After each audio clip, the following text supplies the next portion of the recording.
Welcome to Reality Reimagined, where I invite you to expand your mind, elevate your spirit, and transform your world into something truly awesome. I'm your host, Gale West, author of the best-selling book, Money, Come Dance With Me. Reality Reimagined is an exciting out-of-the-box look at what's new, what's old, and what's emerging. We are on the precipice of one of the most exciting evolutionary shifts in human history, from ancient mysteries to cutting-edge science, spirituality, new economies, and more. Together with thought leaders around the globe, we will explore who are we and who are we becoming. Reality Reimagined starts now.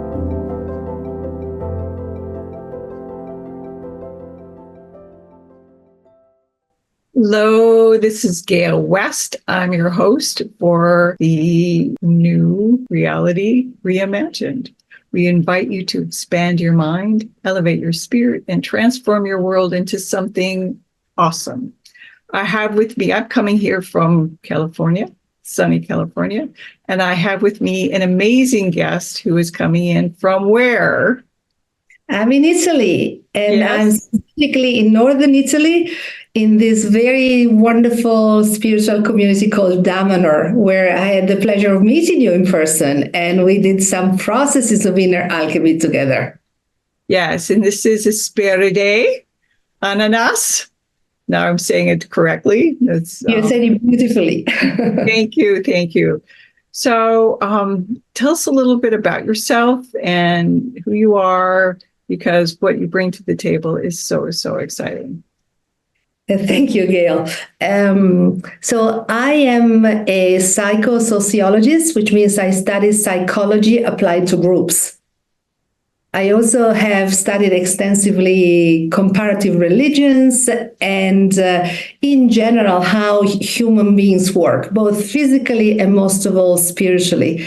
And in the last 30 years, I decided, I've lived in this incredible community that is very well known around the world, especially because we built the temples of humankind, which are an extraordinary work of art dug by hand inside a mountain, to be an antenna to receive the new spiritual codes that are informing the evolution of humanity in these very special times.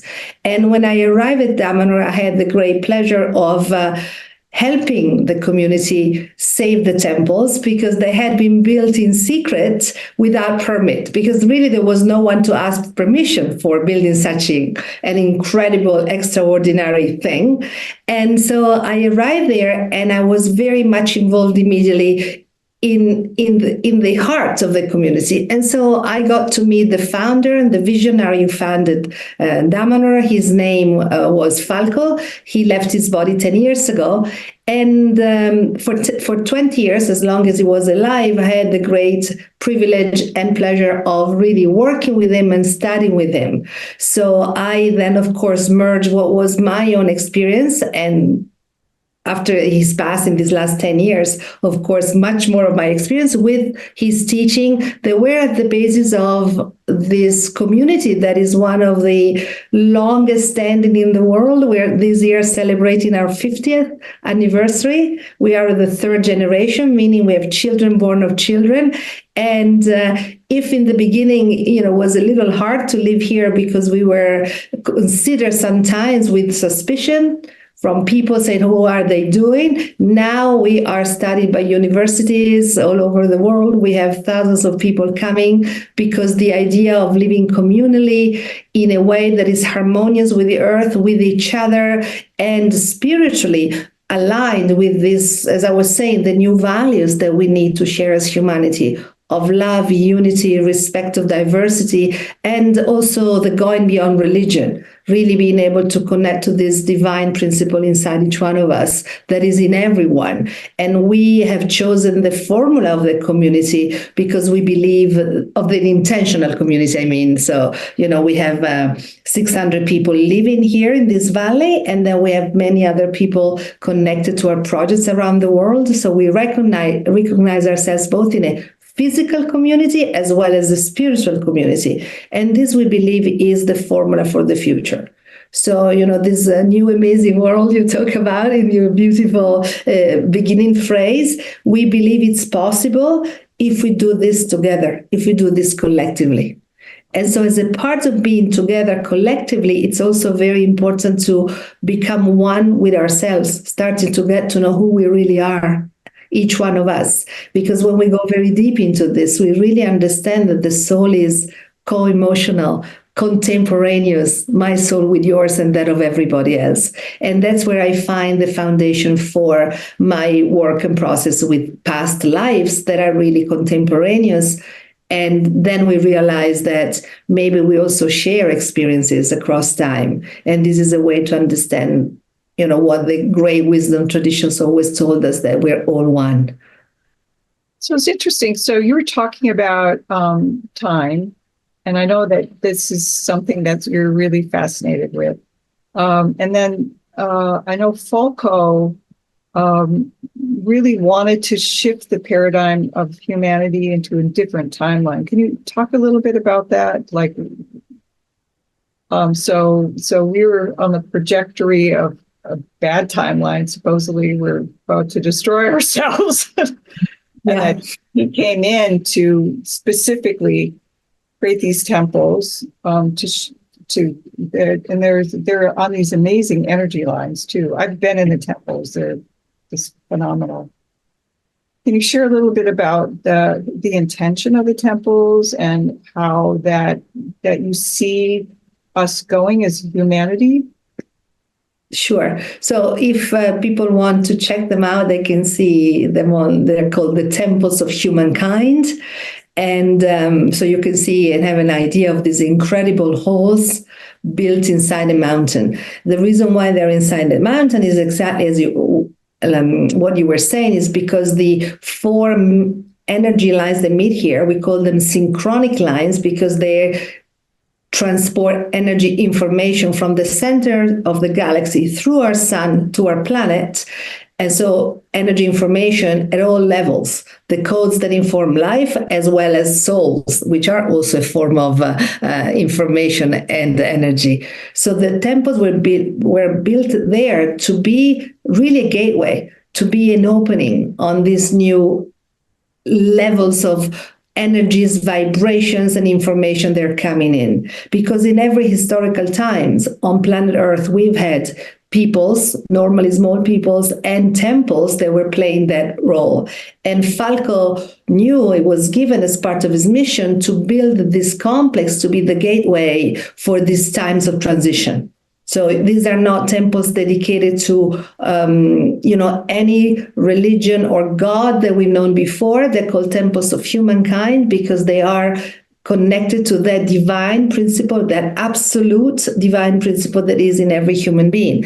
And of course, in them, we also celebrate and honor the spiritual history of humanity. So we have a magnificent hall called the Labyrinth that is dedicated to the representation of all it's impossible, but many gods and goddesses and forces and divas of all times and all peoples, and they're all represented with the same dignity. Meaning, the gods of the monotheistic religions are together with divinities that come from Africa, Oceania, the bottom of the seas, for small indigenous people. But what we want to say is that these are the times in which we have to start really recognizing unity through diversity.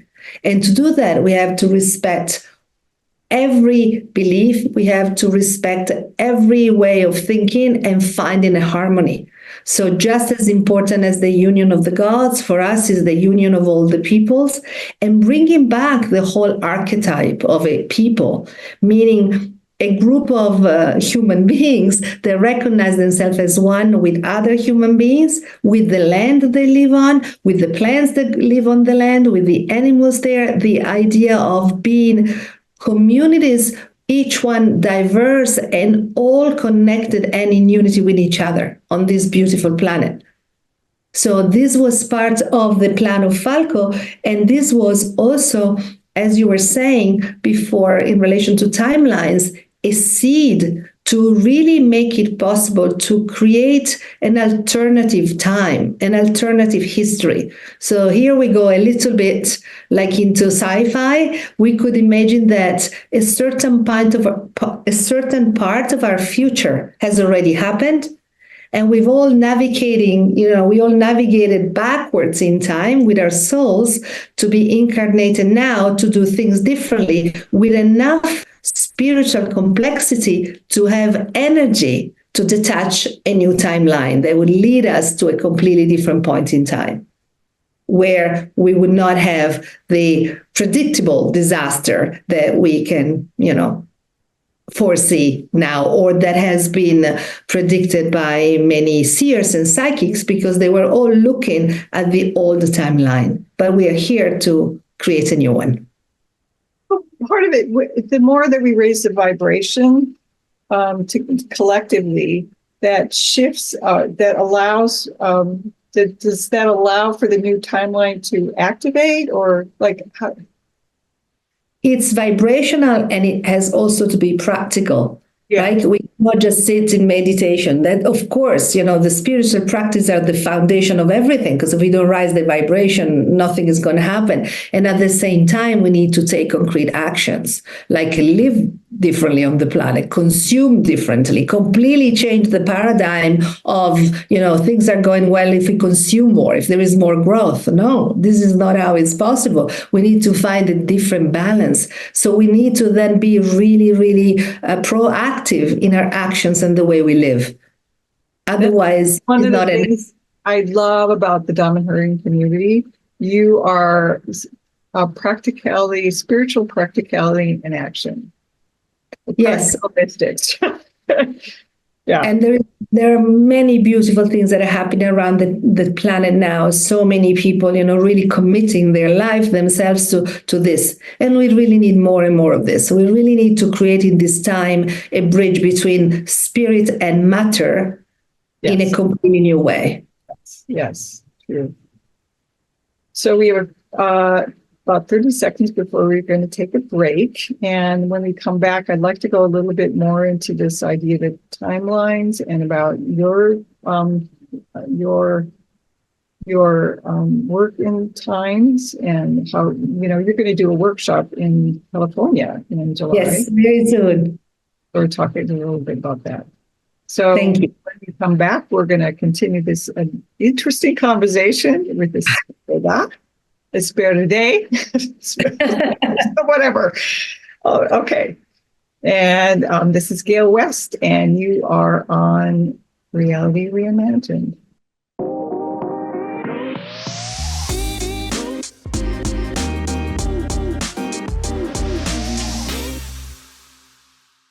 Hello, this is Gale West, and you are on Reality Reimagined.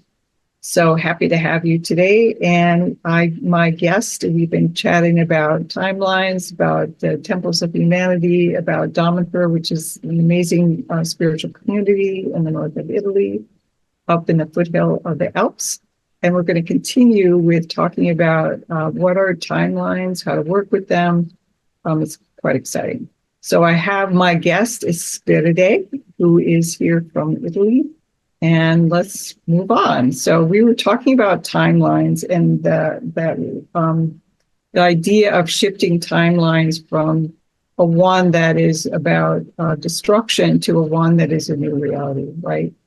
Yes. And the more that we kind of collapse that one by moving into this new energy, it gives this new timeline energy to manifest. Yes. Right? Yeah. Yeah, that's correct. Maybe, the interesting idea that the philosophy of my community, Damanhur, is bringing in this is that it's not like a 50-50 alternative, right? It's not like, okay, we are at a crossroads, we can go right or left.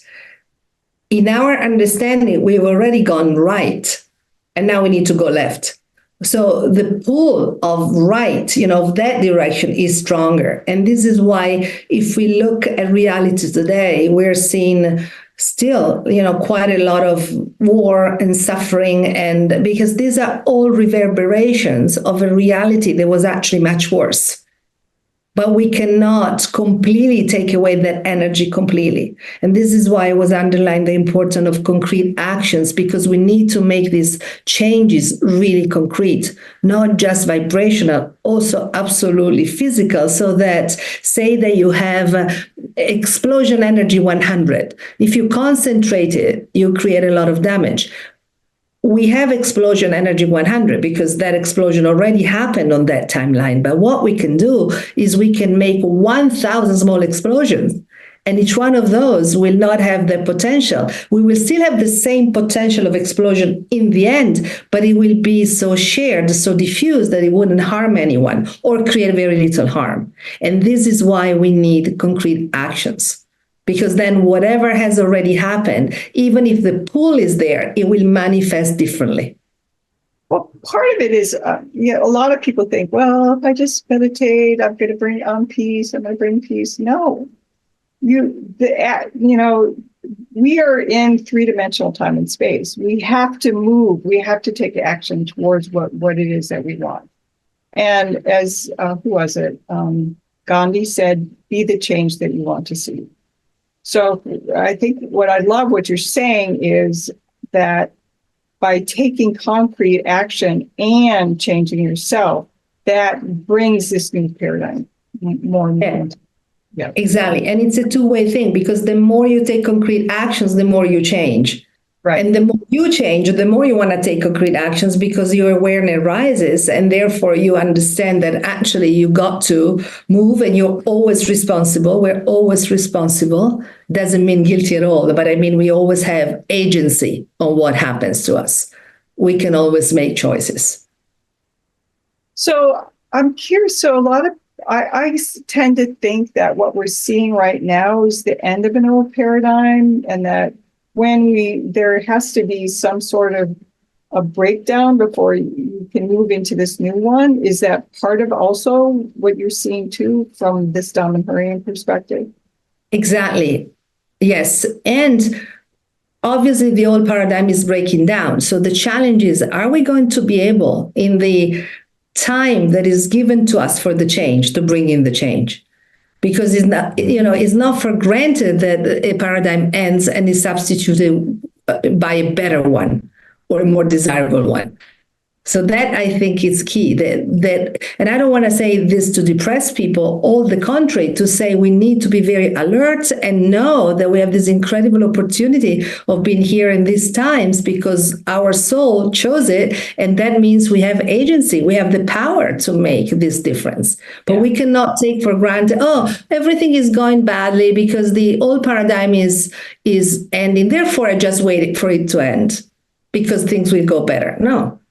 That's not how it works. And you're not going to ascend onto a different spaceship, right?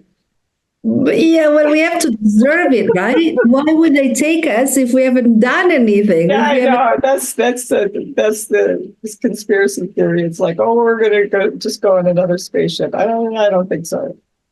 They will have to have reasons to take us with them. Right. Yeah, right. Why would we want these humans? I mean, if we can prove we can take care of our planet and each other, maybe. But otherwise, would they want us just to go destroy somewhere else? I don't know. It's not a good idea.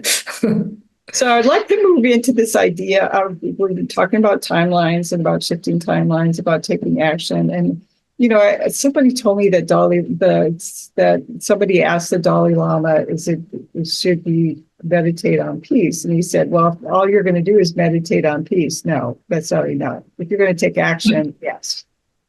So I feel very good that I actually, said somehow the same thing the Dalai Lama said. Hello. Yeah. He really knows what he's talking about, right? He does. So you work a lot with time. Can you explain to me what time means to you and what timelines mean to you? Because so I just did a class just before you, and we were talking about the metaverse, and the metaverse, in that there are infinite universes and there's parallel universes and there's things happening all the time. So what is your perception of time and and you work with past lives, right?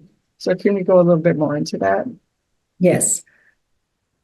So one of the interesting things when one starts to work with time is that you realize that we're constantly living in a paradox. And when we fully feel this, something changes in us. So the paradox obviously is this, that in my perception, as a spirit, as a human being incarnated, or the soul incarnated in this body now, I have a perception of a before and an after. Right? Time is linear in my perception. Most of the time, we made an appointment at which time we were going to meet to have this interview together, and at a certain point, this interview will end. This is our normal perception.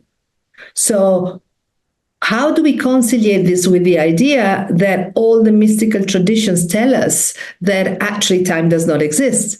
And what is very interesting is that scientists cannot even agree on what time is. So when we talk about time, the only thing that we can do is use again the word time because there's no other way to describe it. We have scientists that say time exists all at once. This was Einstein that said time is like a frozen river where everything, every act, past, present, and future are already present, and the whole design is only in the mind of God, which for Einstein, of course, God was this divine intelligence permeating everything. But he said everything has already happened, the past, the present, and the future. So it's not that time didn't exist. It existed all at once. Then we have had scientists that, more closer to us saying time does not exist at all. And now there are scientists that say, well, actually space does not exist at all. There's only time.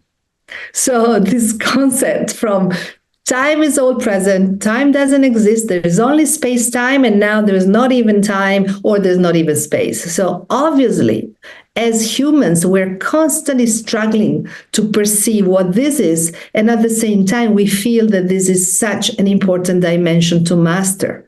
So philosophically, from our perspective, time is really the actual dimension in which a human being lives. So much so that when we consider the soul and the senses of our soul, so the faculties that our soul has to co-create reality once we become fully divine, we have what we call the sense of memory. And the sense of memory is not about remembering your past lives, but having the awareness that you are present in different moments of time. So you don't identify only with one of your incarnations, but you actually can identify with that point of transmission that is simultaneously being you in different points of time. When you really say that again. That's really powerful. So yes. Yeah. Say that again. So even though we live in the paradox that time exists and it's linear, when we look at ourselves as a spiritual being and we look at all the mystical traditions, and when we have meditations, deep meditation, we can perceive this. We actually, as the essence that we are, the divine essence that we are not bound to time. So there is something that is informing this body that I'm wearing now, transmitting Esperida every second, because I'm not waking up every morning having to reassemble my cells and saying to myself, oh, create Esperida. There's something that is creating me. There is a transmission with a program. And this transmission comes from outside of time. And it's informing me. This transmission happens simultaneously in this point of time, 2024, and also in other points of time where it is informing different bodies. But all those bodies are part of who I am as a time being because they come from the same source, which is individual and then finally collectively. So imagine, for instance, that there is a radio station or a TV station transmitting on, 105 FM, the radio, 105 FM. This 105 FM transmits in different points of time and is received wherever there is a radio or a computer or a device that can receive the frequency. Is it clear so far? That's so cool. So I am all those radios receiving 105 simultaneously. But each one of the radios normally is only perceiving, oh, I'm the only radio. But the more we expand our consciousness, the more, because the transmission is the same, we can follow our time tracks and start to connect to other parts of that I, which is outside of time. And that's a way to understand what I mean by saying we are time beings. We live throughout time simultaneously. And the more we expand spiritually and the more we develop this sense of memory, which is a faculty of our soul, the more we can retrieve information and the essence of the experience. And then after the break, we'll talk about why this is relevant for the divinity within us, if you want. Yeah, that'd be great, because when we think about it, it's not necessarily about, oh, I was, killed somebody in another life and now I'm having to be punished in this life. It's about understanding from the essence point of view what it is that it wants to give us, the gift of whatever that life is. I'm understanding the gift of that life, right? Exactly. And it's even more interesting than that, because you could have simultaneously the experience of the person you killed. That could also be in you. You could be that person too. You could have both of them in you as your points in time. Why not? That's so cool. Wow. Mind bending. That's why you are the first person on my new brand of show, Reality Reimagined. We're reimagining reality from a mind bending point of view. Way, way, way cool. So we're going to take a little break, and when we come back, we're going to go even deeper into this and talk about the workshop we're going to be doing in the end of July and how that's going to mind bend whoever comes, right? Yes. Yes, mind bending experience. Okay. This is Gale West, and you are on Reality Reimagined.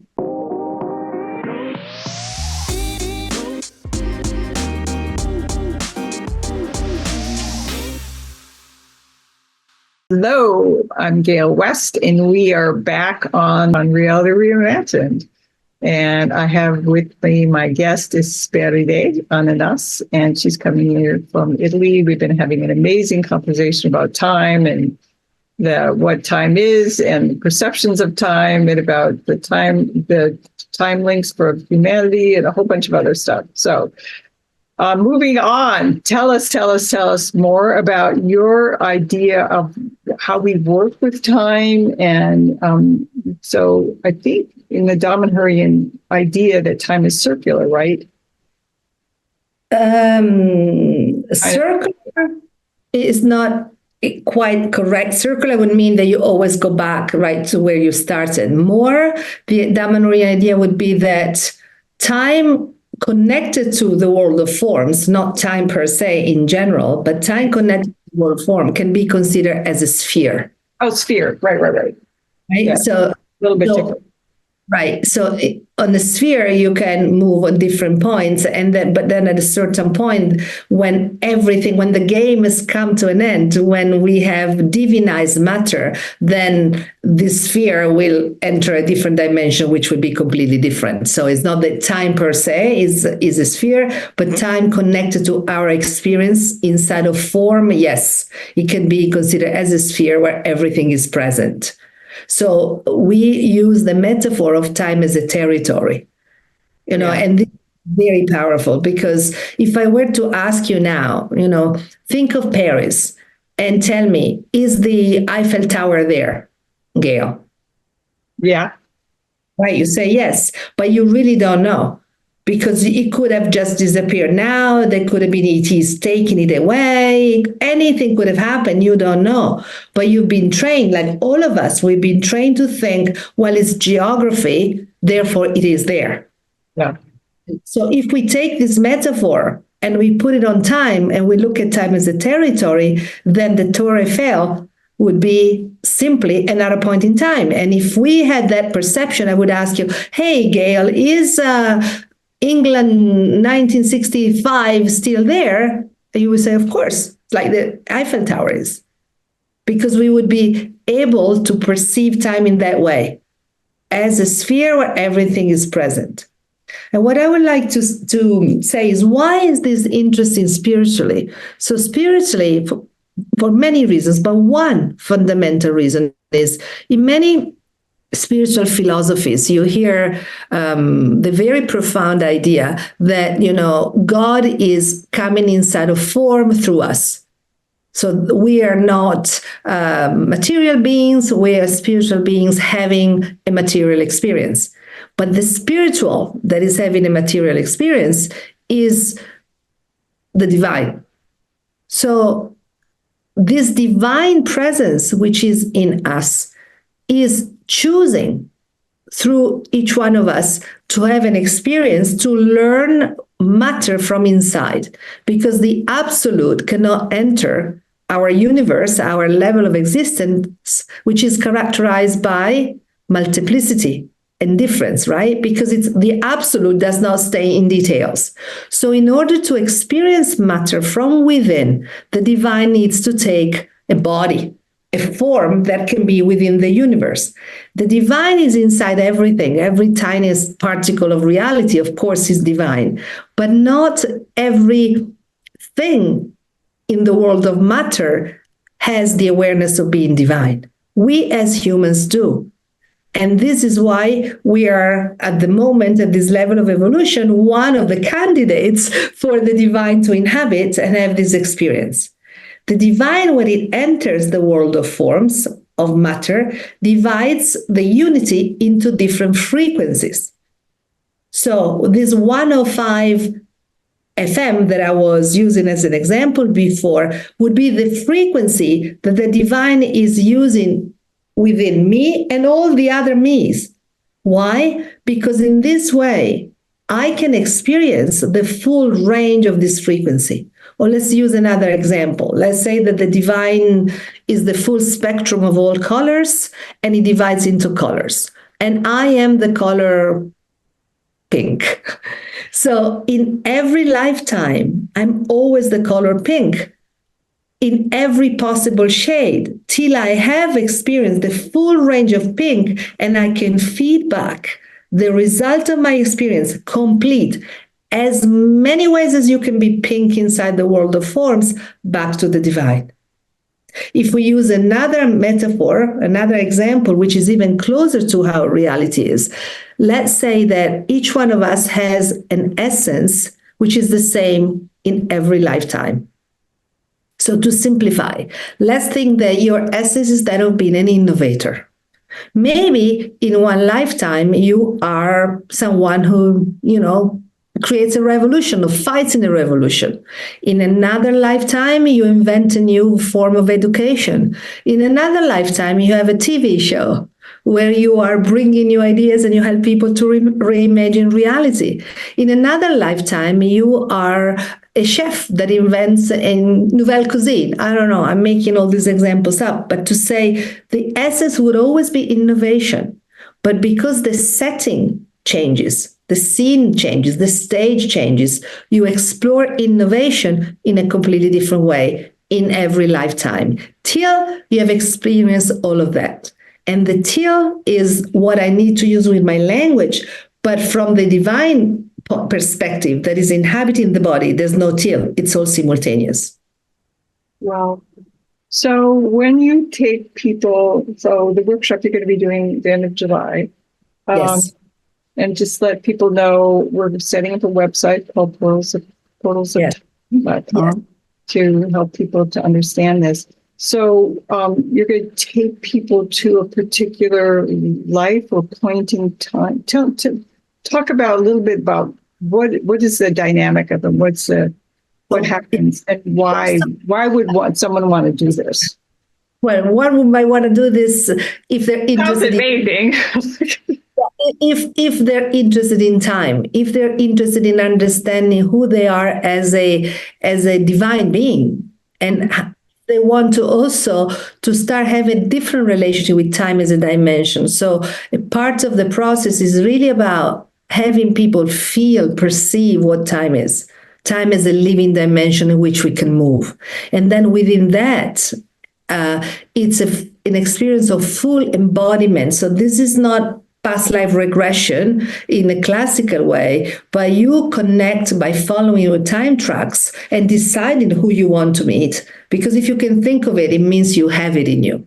If you can think, I want to meet a pirate, it's because you have in you that frequency. So then I help people connect to this particular past life of theirs, past from the point of view of now. And sometimes people feel that they go to the future, which is also possible. More rare, but why not? You know, this is, again, time is a very flexible and malleable dimension once you start perceiving like that. And then you become that person. So in a way, you bring back to life this person, back to you, and you create a two-way communication across time. So then you can decide what you want to do with that communication. Do you want to stabilize the transmission? Because this is something you already feel in your life and you want more of it and you want it to be stable? Or is it something that you feel was creating a disturbance and then you want to lower maybe the volume a little bit? Or is it something that you want to, that you heard maybe a couple of times in your life and you want it much stronger because you want to meet an artist and it's a moment of your life and you really want that?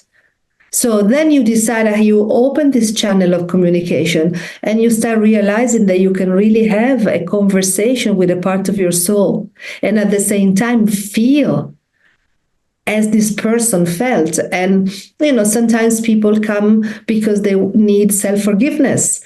They want to forgive themselves for something that they feel they've done and they still feel this energetic thing.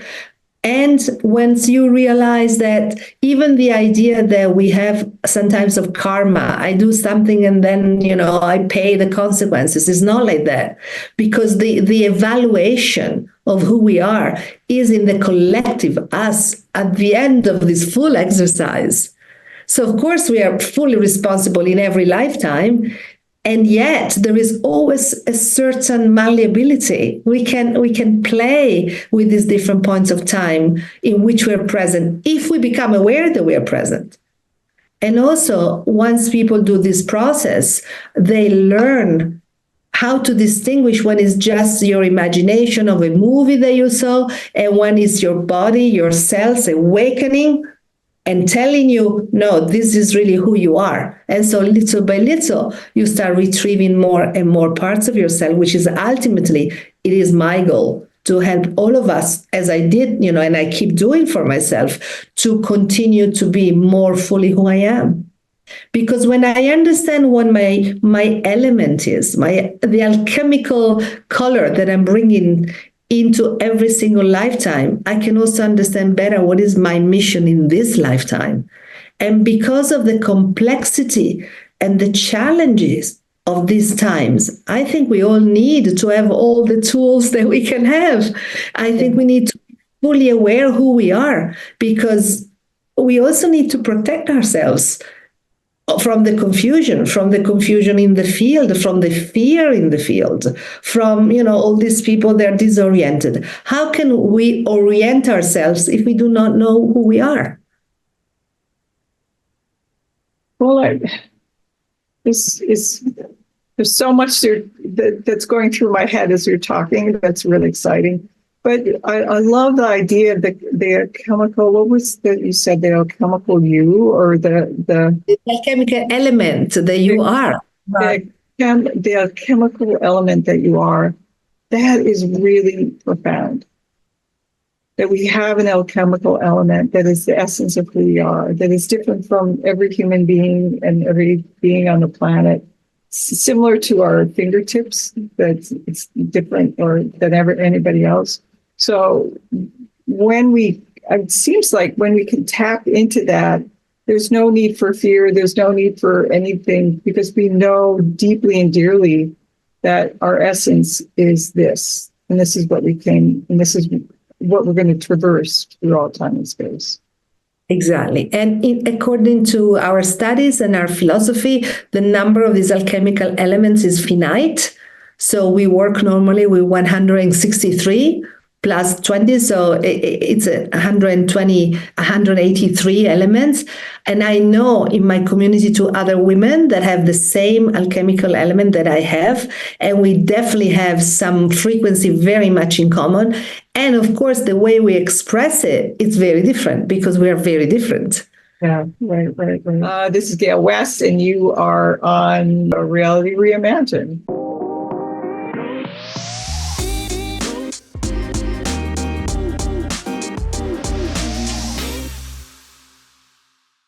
Hello, this is Gale West. I'm your host at Reality Reimagined, and I have Esperida Ananas with me. We've been talking about time, and time is a sphere, time is and chemical stuff, and a whole bunch of other really cool stuff. And we're going to go more deeply into like what happens when we connect with kind of the essence when we explore time. Remember, like what we're talking about, exploring these different points of memory, because you're talking about how one of the things our soul has is memory, right? Yeah, it's one of the senses of our soul. One of the senses. Yeah, so it's a way in which our soul can express itself and help us express the divine we have within us, within the world of forms. So because it's memory connected to the soul, it's not about remembering something, but it's an awareness. The awareness that we are beings that live across time, that the true nature of a human being is not that of belonging to the world of matter, but is actually to belonging to an energetic layer of reality where time is simultaneous. So it's an awareness, like another one of the awarenesses that we have as human beings is what we call the sense of the divine, which means that we perceive, we know that we're not just bodies. Otherwise, we wouldn't even have this conversation together today, right, Gale? So there is something in us that is an awareness. We don't have to do anything for that. We are born with it. It's really our right as spiritual beings to have it. And this is something that tells us, well, I'm not just this body. I am also and foremost a spiritual being. And this body is a sacred vessel that the spiritual being is inhabiting. But to go to your question, why would be relevant or important to know about other points in time with which we are present? Besides what I already said, I think there is also the possibility when we have this experience to really feel that our thoughts are not in our mind, that we are in a field of consciousness, and we are antennas. Me as a complete being, I'm an antenna, but also every single cell of my body is an antenna. And how I choose to orient these antennas makes the difference of which thoughts then come through my mind that then inform my emotions, and vice versa, how my emotions open or direct my antennas so that I perceive specific vibration, and then I have certain thoughts. So when we understand this, that our thoughts are not inside our head, but we project our thoughts outside, many meters around us, many feet around us. And we receive also the thoughts of others because we are constantly immersed in a field. It's like we're, vegetables in a soup. Then we start choosing even much more carefully where we want to be. What is the field we want to immerse ourselves in? And we take full responsibility for what we are producing and emitting inside this field. I think that point is really, really important, because if I think about, like, I work a lot with money, like what drives the stock market? It's either fear or optimism, a collective fear or collective optimism. It has nothing to do with the reality of stuff, but recognizing that there is this collective soup that we're in, and that we have to be really, really careful about the energies that we want to bring in, the energies we want to be a part of. I think that's what you're saying, right? Yes, and the responsibility of contributing to that. Yeah. How aware am I of what I'm transmitting? How aware am I of what I am creating in my space, on the people around me? Just because I woke up, nervous, or, I broke a nail, does this give me the right to treat somebody badly when I go and ask for a coffee? I am exaggerating, and I'm sure that no one who's watching this does that. But Oh, yeah, right. but at different levels of, of awareness we emit constantly what is through us. Like we're way more powerful than we know, and that when we recognize the power of our thoughts, both to put into the collective field and to create a reality, then it's really, really important to take responsibility for our thoughts, our actions, our beingness. And what you're saying is basically, hello, wake up, take responsibility. Yeah, always. And also, sometimes people get upset because they think and think and think, or they even get in the right emotional state, but they cannot manifest what they want. Well, then in that case, maybe it's useful to look around you. What is the context you're living in? What are your friends thinking? What are your friends doing? And sometimes as we grow, sometimes we have to really select who we want to be with, because the environment, the thoughts, the emotions, the people around us really support or not who we want to become. So Yeah, it's sorry, I've we're always in communication with everything at right. all levels. I've heard it said that if you look at your five closest friends and the amount of money that they make, it's going to be reflective of who you are. That's not to say that okay, you're having a trouble, so I'm not going to spend time with you, but really recognizing that we are beings in this, that we communicate all the time, and recognize that the expectations that people have for themselves are fields of energy that radiate out. And it's helpful to pull them up also, but or not. Or not if it's not possible, because again, I am a deep believer in the fact that everyone always has a choice, even when you're going through difficult moments, even if you realize you need help, but asking for help is already a choice that is going to move things differently. So I want to go back again. We've been talking about this idea of the points in time, and I'm seeing these light points all over the sphere. It's really cool. Yes. So once I get a connection to, let's say that one of my chemical things is an event, then how do I connect to that? Is it about understanding those different points in time where I did that? Or like, I know when you connect to someone who's another life in another point of time, that is you. Yeah, right. Yeah. So it depends what you want to do.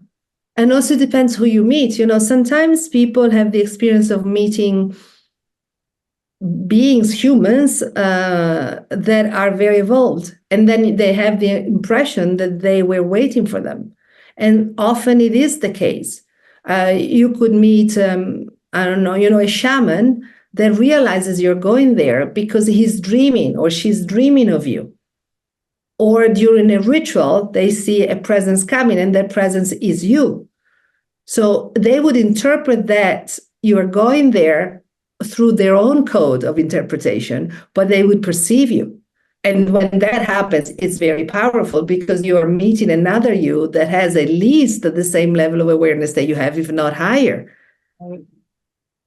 And so it really depends. Sometimes people perceive themselves as non-humans, as ETs, very evolved very often. And this is also very interesting, because then you start to realize, oh, wait a minute, my soul is not only here, and it isn't. It isn't only here. Our soul is also having experiences somewhere else. So all of these things happen frequently during the seminars that I lead. And I always prefer to do this work in groups rather than individually, because again, the field together is much more powerful. The collective field. Right. People think that they get more attention if they're one-on-one, but I don't think this is the time so much only for one-on-one, because when the field is coherent, the magic that happens is unparalleled. We make each other stronger. We make each other more powerful. And we have more colors in our palette when we're together. So we have a few minutes left. How do people connect with you? I know you've got a couple of books. Yes. Talk about your books, and I've read both of them. They're amazing. So the first book you wrote was Spirals of Energy, right? Yeah, that's quite a specialized book on this specific discipline in Damanhur that we call selfika, that allows us to build these physical structures, mostly made of metal or alchemical links, that convey specific frequencies that already exist in the universe, but in that way you can use them for healing or to enhance your potential, or I use them also to guide people through processes of inner alchemy and transformation. So that's the 33 lives. And then the other one, the 33 lives from the Book of Life. I have here. I don't know if it's visible. Yeah, I can see it. Yeah, maybe you cannot even see it, but this is my latest book, and this is all about our relation with time, and also this process of reunion of humanity through love. And love not meant as just, a feeling of falling in love, but love as this intelligence that when we perceive it informs reality and everything, and really can guide us together to the next phase of our evolution. So how do people get to connect with you? Do you have an email address? And we're going to give people the what's your Esperida@damanhur.org, but maybe it's complicated, so maybe you can we can write it in somehow. So we can put this in the chat. It'll be in it. So Esperida@damanhur.org. And Portals of Time is going to be the workshop that is going to be at the end of. It's going to be in the Bay Area in California. Yes. And last weekend in July. So portalsoftime.com. That website will be up when you hear this recorded. Yes. And thank you so much, Esperida. Whatever. That's perfect. It's good now. I'm starting to like the new version of my name. Whatever. It's been such a pleasure, and this is so perfect. Any last words? Oh, just that I'm also offering this seminar in Southern California, if it's easier for some people to join me there, and also on the East Coast. So I'm coming to the US after 6 years. I'm very happy to be able to share this work. So if anyone is either in Northern California, it will be fantastic because they get also to meet you, or Southern California, San Diego, or in on the East Coast, I'm also offering the same seminar there with some differences because I'm co-teaching with different people. So there will be me and wonderful other teachers each time. And thank you so much. I'm Gale West, your host. We meet every second and fourth Thursday of the month at 10 a.m. Pacific, 1 p.m. Eastern. This is Reality Reimagined, and have a lovely, lovely day. Thank you for tuning in to Reality Reimagined with me, your host, Gale West. Listen and watch live every second and fourth Thursday at 10 a.m. Pacific on transformationtalkradio.com, where you will have the opportunity to expand your mind, elevate your spirit, and transform your world into something truly awesome. Reality Reimagined is an exciting out-of-the-box look at what's new, what's old, and what's emerging, exploring the questions, who are we and who are we becoming? For more information on hope and transformation for your new reality, visit me, Gale West, at successwithsoul.com.